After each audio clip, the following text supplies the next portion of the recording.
Bon début de la semaine à tous, mesdames et messieurs. Merci de nous suivre sur Groupe Electromédia. Bonjour et bienvenue à ce rendez-vous de l'actualité.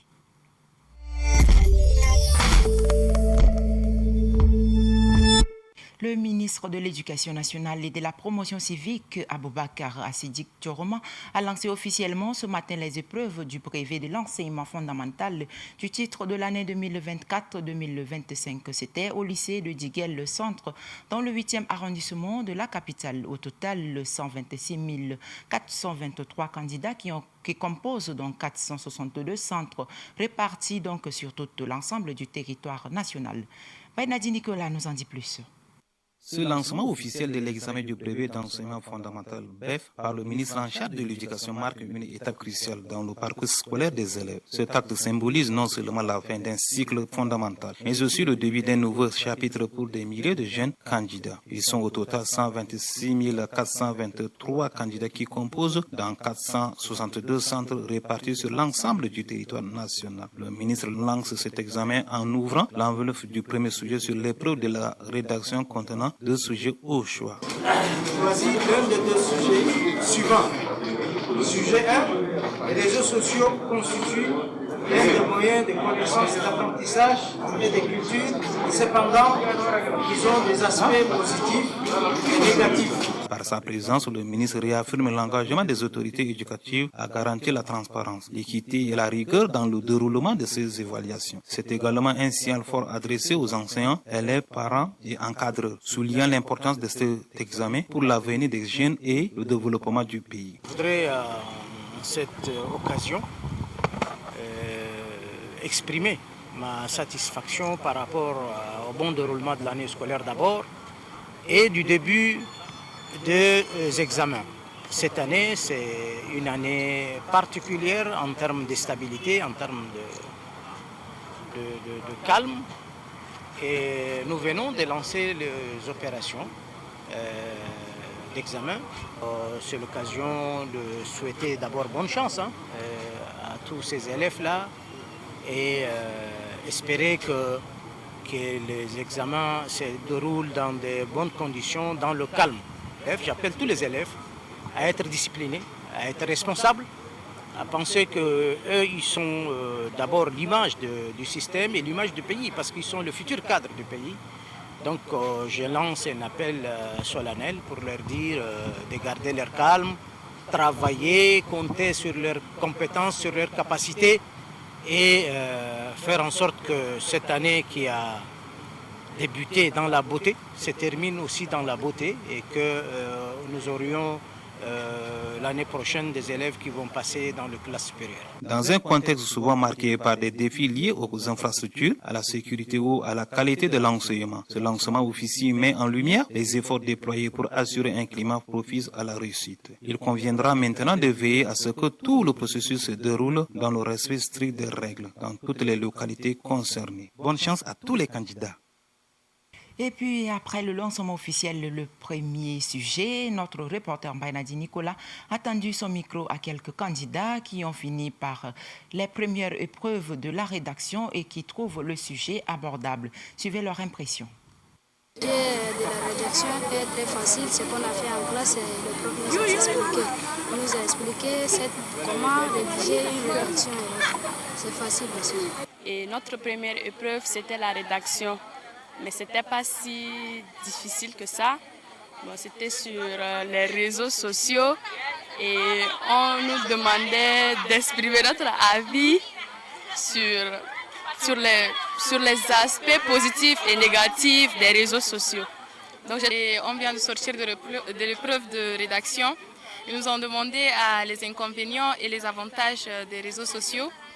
Et nous avons aussi exprimé et donné nos points de vue sur ce sujet. Et je pense que ça va aider beaucoup de jeunes à beaucoup mieux, surtout ceux qui utilisent les réseaux sociaux pour faire du mal aux autres et divulguer les inconvénients et les informations personnelles des autres.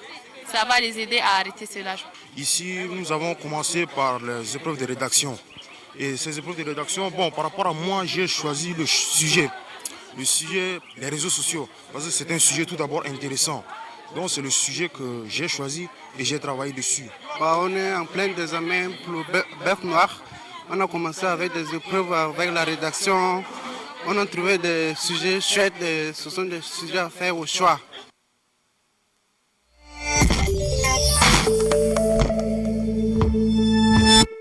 Et puis, suite à la position du gouvernement tchadien face aux avocats français constitués pour la défense du leader des transformateurs qualifiant de l'ingérence l'ancien ministre de la Justice, le professeur Ahmad Mahamad Hassan se prononce.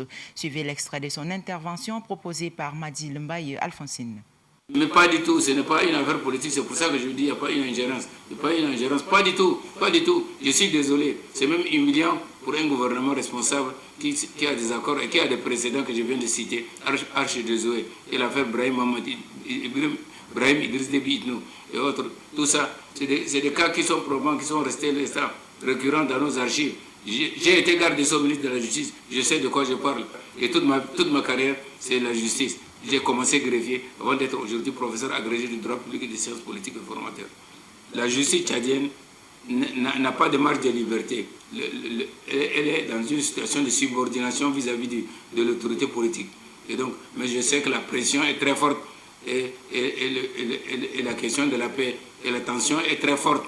Je suis très optimiste qu'il aura une liberté, qu'il aura sa liberté et que le dialogue va primer, la sagesse va primer pour qu'on puisse rétablir et on va dédommager les parents des victimes. L'État lui-même s'est constitué partie civile, il a constitué un pool des avocats en s'associant avec le parquet et les familles des disparus se sont constituées partie civile. Il y aura des dédommagements et je crois qu'il y aura, puisque le calme est revenu, mais je crois que le fil conducteur, c'est de relâcher le docteur Assongar Masra Succès, leader des transformateurs, et en même temps de rétablir le dialogue politique qui va primer pour rétablir la confiance intertchadienne et d'établir maintenant. Et il faut aussi nettoyer l'administration territoriale pour qu'il y ait des administrateurs conscients qui puissent encadrer les populations au niveau territorial, parce que l'enjeu de la terre et de l'eau devient récurrent dans tout le Tchad. Et puis restons toujours en politique. Le président de la République, lors de l'inauguration, a mis l'accent sur la jeunesse. Pour lui, la jeunesse est l'avenir du Tchad et tout ce qui contribuera à son épanouissement retiendra toute son attention. Le maréchal Mohamed Idriss Déby Itno a annoncé que les efforts seront davantage orientés vers la jeunesse. Il est au micro de Mistangar Victor. Œuvrer pour le progrès des jeunes du Tchad découle de mon engagement ferme de bâtir un plan ambitieux pour la jeunesse tchadienne, tel qu'inscrit dans le chantier 4 de mon programme politique, un engagement qui résume notre volonté de faire du sport un levier d'unité, d'inclusion, de brassage, d'épanouissement et de rayonnement international. En effet, la jeunesse représente la plus grande richesse du Tchad. Elle est l'énergie de notre refondation et la promesse de notre avenir radieux. À ce titre, elle mérite les meilleures conditions pour s'exprimer, s'élever, créer et bâtir. Ce lieu n'est pas seulement un terrain de jeu, c'est bien plus que ça. Il est appelé à devenir le cœur battant de notre cité capitale, un espace moderne et ouvert à tous, que l'on soit un sportif accompli ou un simple supporter. Nous allons poursuivre nos efforts nationaux et explorer de nouveaux partenariats internationaux pour mieux soutenir les 23 fédérations nationales et sportives et plus globalement tous les acteurs du monde sportif. Notre investissement dans ce secteur vital émane de notre profonde foi et de notre grande détermination à accompagner efficacement nos équipes, athlètes, fédérations et toutes les parties prenantes à l'essor des sports tchadiens. Mais notre ambition ne s'arrête pas là. Pour le sport de masse, lieu de la cohésion sociale et de la santé publique, 14 terrains polyvalents seront aménagés pour accueillir diverses disciplines sportives accessibles à tous. Quant au sport de haut niveau, lieu de l'excellence et de la fierté nationale, 14 terrains de football seront affectés au club de première division de la Ligue de N'Djamena afin d'améliorer les conditions d'entraînement et de compétition.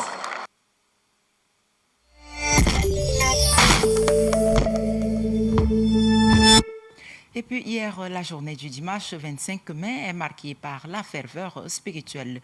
L'église évangélique missionnaire du Tchad numéro 1 de Moursal, située dans le 6e arrondissement de la capitale, a ouvert ses portes à une assemblée de fidèles venus prier et adorer avec un objectif précis: invoquer la paix et la bénédiction divine sur la nation tchadienne. Reportage signé Josephine Koulibaly.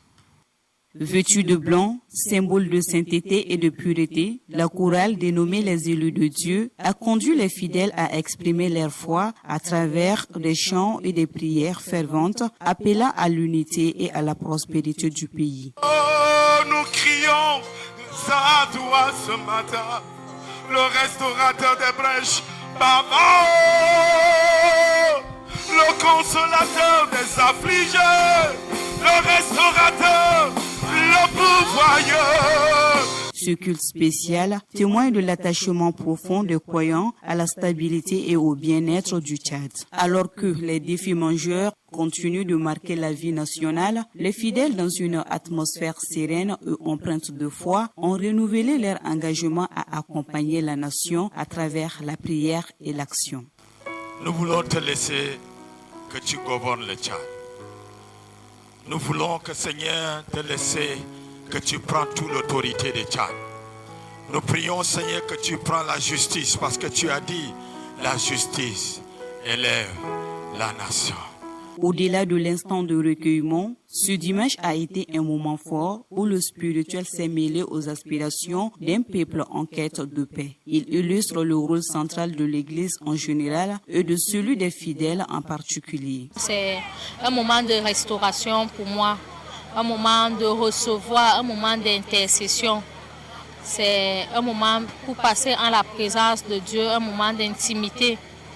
C'est ce que représente ce moment de louange dans ma vie personnellement. Je suis très content ce matin parce qu'on a passé un culte vraiment qu'on n'a jamais passé un jour. On a prié pour le pays, on a prié pour, en tout cas pour toutes les couches. Et c'est un moment très merveilleux qu'on a passé au moment. Nous avons demandé la présence du Seigneur ce dimanche et nous l'avons senti. Et nous espérons croire que nos recommandations seront agréées devant Dieu.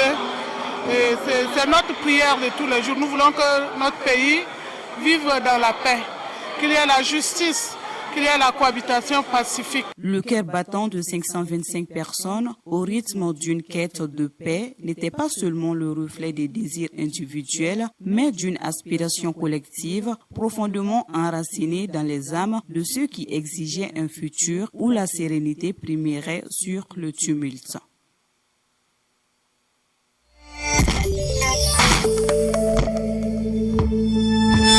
Et puis en sport, l'équipe de basketball de l'INGS a opposé celle d'Amtok City au plateau du lycée Félix Éboué hier, une rencontre pleine d'intensité.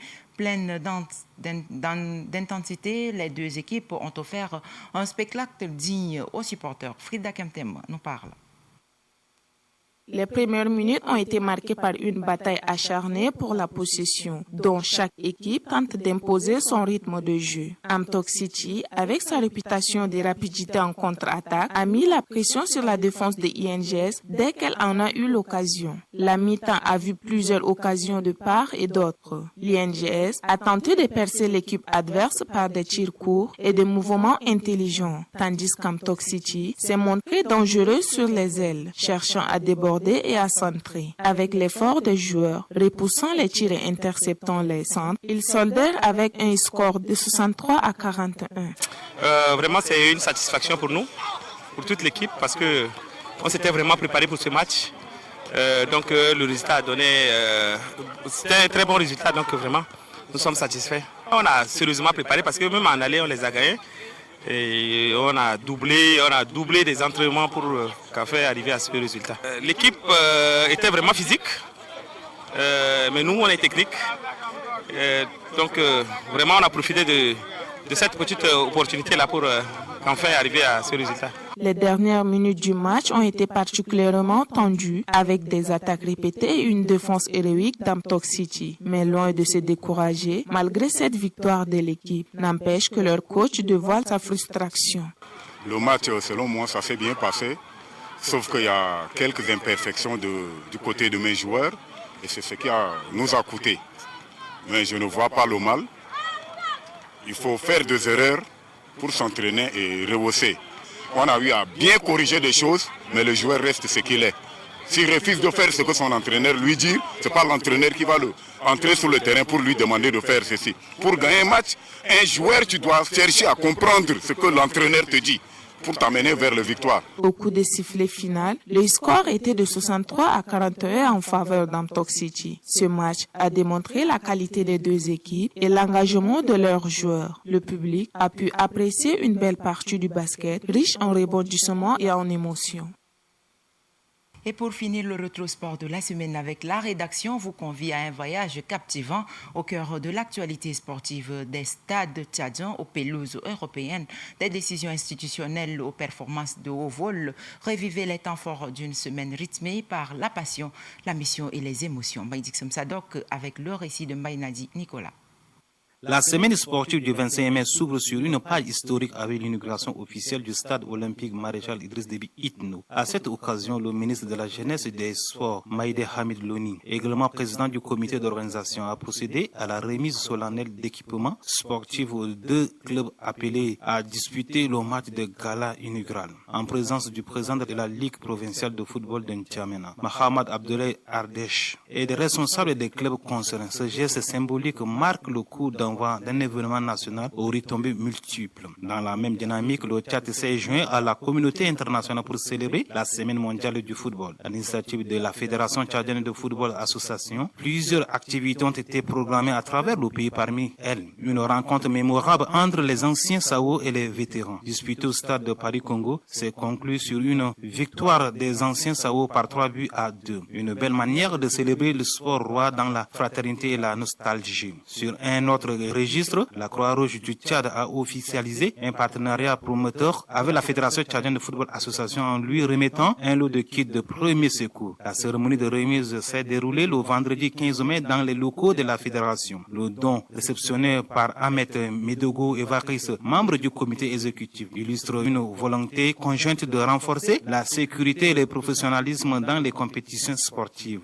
Le vice-président national de la Croix-Rouge, l'Aldim Narcisse Mbaïnadi, a salué cette collaboration, annonçant un partenariat durable au service du sport tchadien. Le président de la République, maréchal Mohamed Idriss Déby Itno, a personnellement donné le coup d'envoi du match de gala opposant Elexport à Aiglon FC dans le tout nouveau stade de Mandjafa, baptisé à son nom. Une rencontre qui a transcendé le sport pour devenir un véritable moment de communion nationale. À Moursal, dans le 6e arrondissement de N'Djamena, une étoile du football tchadien a brillé de près pour la jeunesse. L'international Kazmi Ninga a rendu visite aux pensionnaires du centre de formation Galactique FC, installé au complexe Fest Africa. Par ce geste, l'ancien capitaine des SAO entend encourager les jeunes talents à préserver dans leur apprentissage, à croire en leur potentiel. Il a également salué les efforts du bureau exécutif du centre pour sa contribution à l'avenir du football national. Enfin, une performance réticente est venue illuminer l'arène internationale. Les SAO du Tchad se sont imposés face à Roumanie par 4-2 lors de la Coupe du monde de mini-football à Bakou, en Azerbaïdjan. Avec 3 points en 2 matchs, le Tchad se positionne juste derrière la France, leader du groupe avec 4 unités. Une semaine intense, ponctuée de gestes forts, de rencontres chargées d'émotions et d'actes fondateurs pour le sport tchadien. Rendez-vous dimanche prochain pour une nouvelle immersion au cœur des passions sportives.